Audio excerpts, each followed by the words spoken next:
요즘 주변 분들 만나면 다들 똑같은 고민 하시더라고요. 올해는 집 사야 하나 말아야 하나 아니면 그냥 주식으로 갈아탈까. 저도 출퇴근길에 부동산 뉴스 보면서 매번 이 생각 하거든요. 강남은 또 최고가 찍었다는데 우리 동네는 왜 그대로일까? 친구들 만나면 다들 비슷한 얘기 합니다. 집값 오른다는데 나만 뒤처지는 것 같고, 그렇다고 지금 사기엔 너무 비싸 보이고, 혹시 내가 고점에 몰리는 건 아닐까 하는 두려움도 있죠.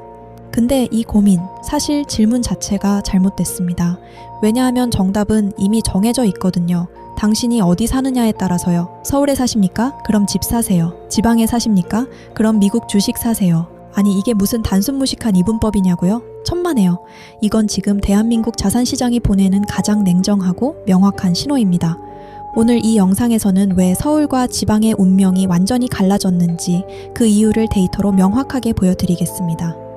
그리고 당신이 서울에 살든 지방에 살든 지금 어떤 선택을 해야 10년 뒤 후회하지 않는지 구체적인 전략까지 전부 알려드릴게요. 10분만 투자하세요. 10년이 바뀝니다.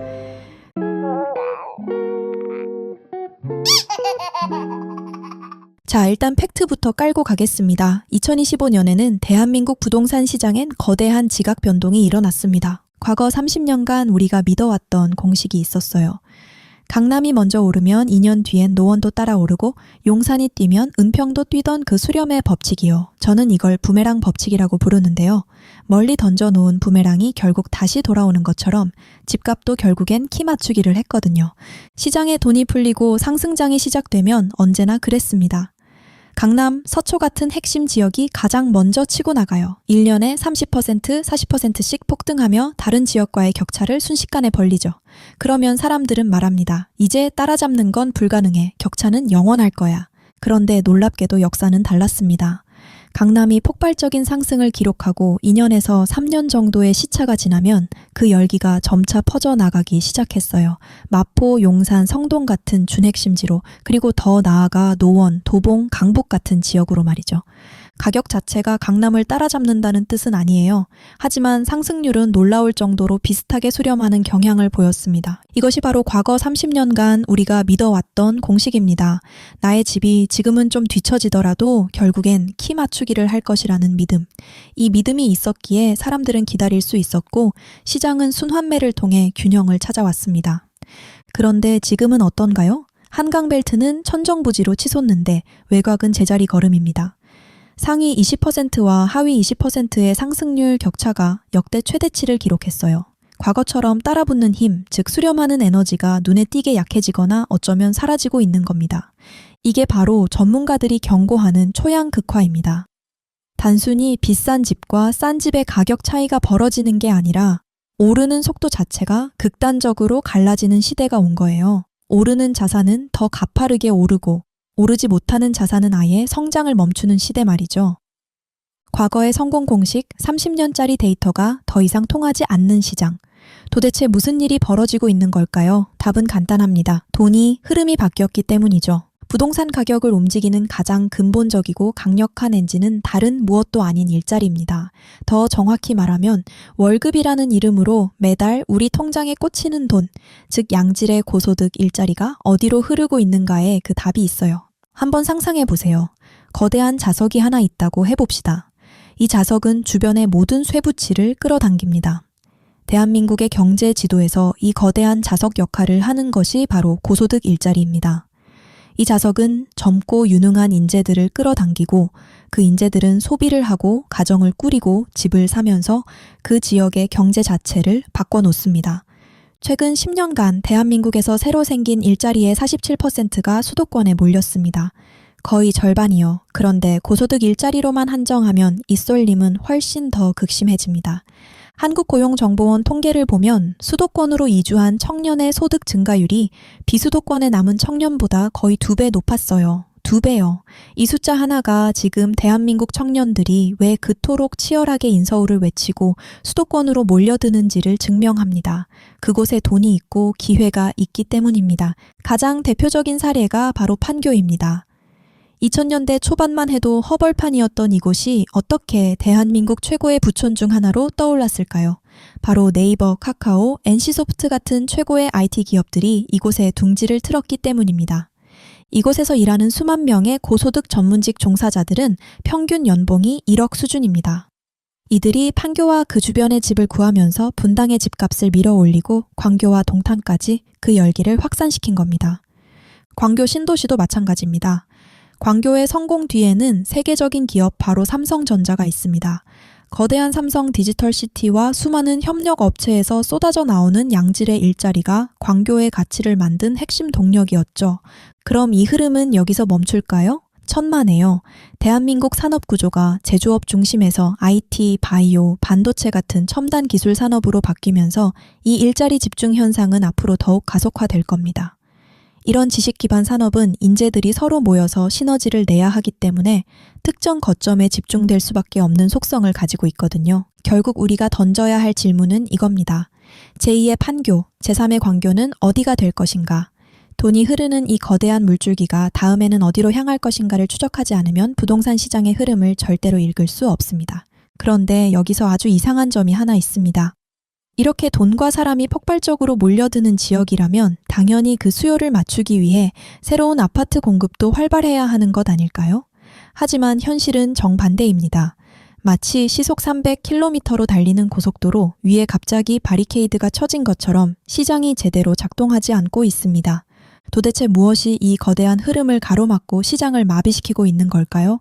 바로 세금과 규제가 만들어낸 기막힌 역설입니다. 숫자로 보면 더 명확해집니다. 지난 3년간 시멘트 가격은 40% 이상 급등했고 철근 가격은 무려 50%나 치솟았습니다. 여기에 외국인 노동자 인건비는 약 2배 가까이 올랐어요. 이게 무슨 의미일까요?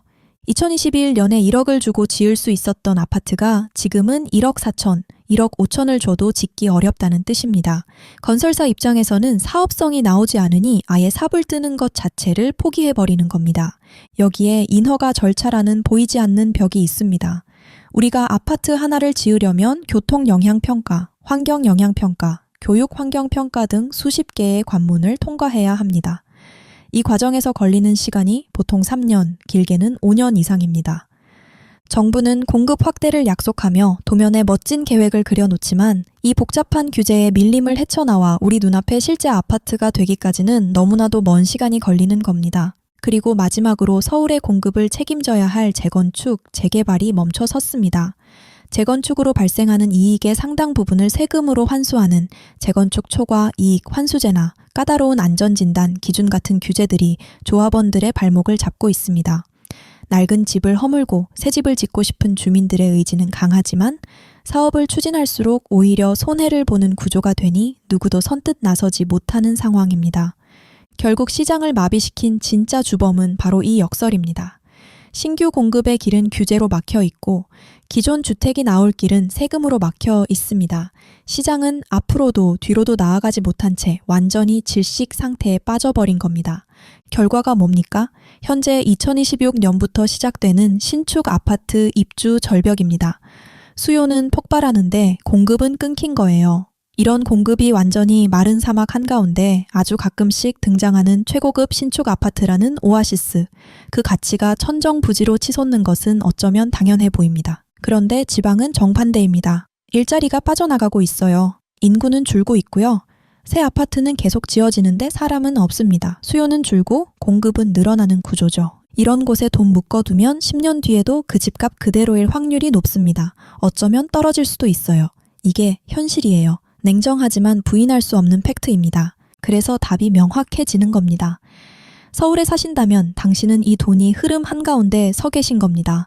그럼 여력되는 대로 집 사세요. 핵심지로요. 어디가 핵심지냐고요? 간단합니다. 종로, 강남, 여의도 같은 핵심 업무 지구까지 30분 이내 도달 가능한 곳이면 됩니다. 아니면 GTX 같은 강력한 교통망이 확정된 곳이요. 고소득 일자리와 연결된 핵심지. 이게 첫 번째 기준입니다. 두 번째로 여러분이 주목해야 할 숫자는 바로 입주 물량입니다. 부동산 가격의 가장 정직한 지표는 결국 수급입니다. 내가 사려는 지역 주변에 향후 3년 내 입주 예정 물량이 얼마나 되는지 반드시 확인하세요. 공급이 귀해지는 곳일수록 양극화의 승자가 될 확률이 압도적으로 높습니다. 세 번째, 금리 낮아지기만을 기다리며 매수 시점을 미루지 마세요. 많은 분들이 금리가 드라마틱하게 낮아지면 그때 집을 사겠다고 말씀하십니다. 그런데 금리 인하되는 순간 매수 심리 살아나서 집값은 이미 당신이 감당 못할 수준으로 달아나 있을 겁니다. 지금 중요한 건 금리 숫자가 아니라 당신의 대출 체력입니다.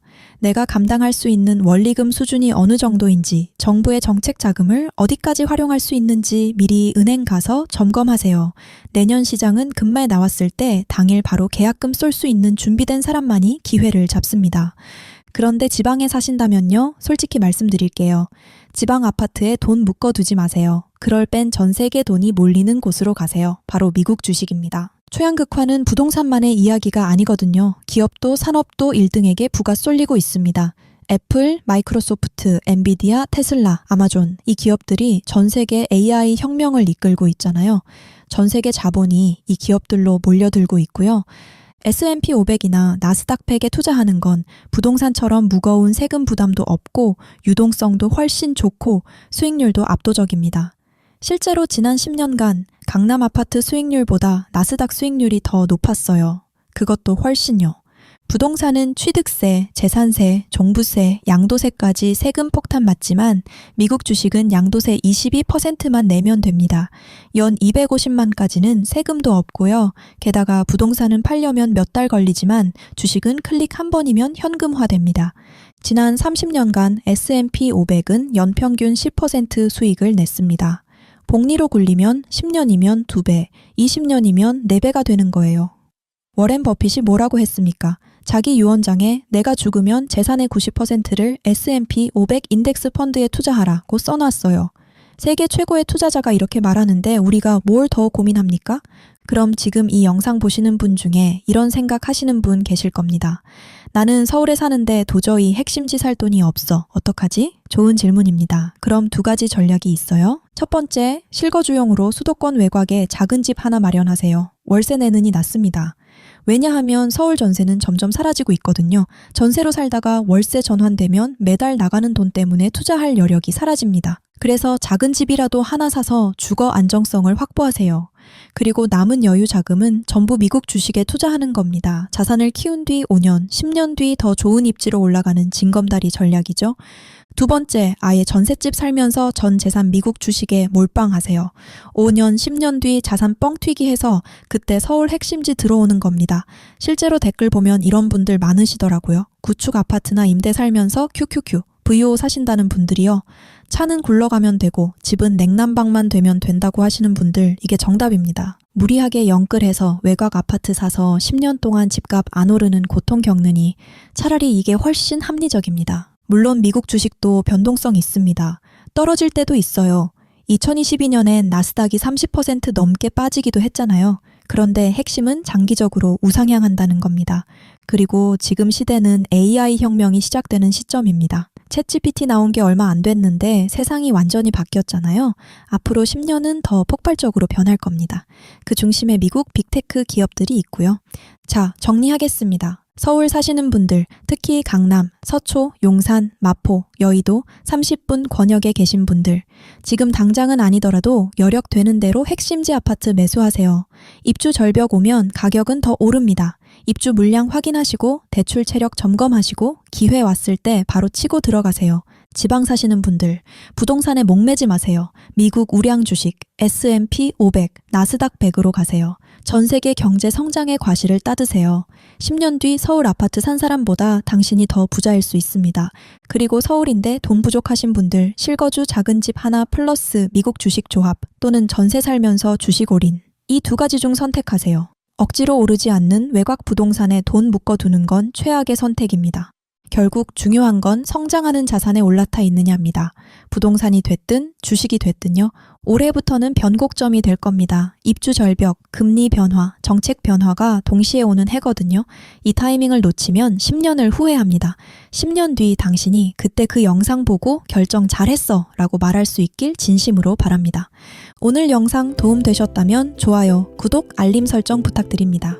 그리고 댓글로 여러분의 고민 남겨주세요. 서울에 사시나요? 지방에 사시나요? 어떤 전략 선택하실 건가요? 여러분의 솔직한 이야기 듣고 싶습니다. 감사합니다.